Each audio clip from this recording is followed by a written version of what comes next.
Maswerteng gabi po mga ka-STL. Narito na po ang resulta ng STL Rizal para sa araw na to, 3rd October 2, 2024. Araw ng Miyerkules. Naway ang mga natayaan nyo pong mga numero kanina ay manalo nawa ngayong gabing ito, 8:45 PM. Kaya kunin nyo na po yung mga tickets. Narito na po ang resulta.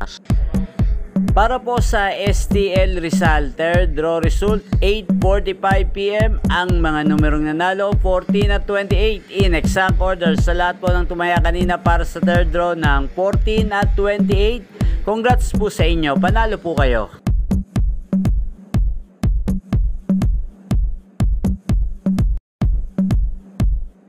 At ayan po, napanood nyo po ang resulta ng STL Rizal. Maraming salamat po sa patuloy nyong panonood sa aking channel. Huwag pong kalimutang mag-subscribe. Thank you for watching.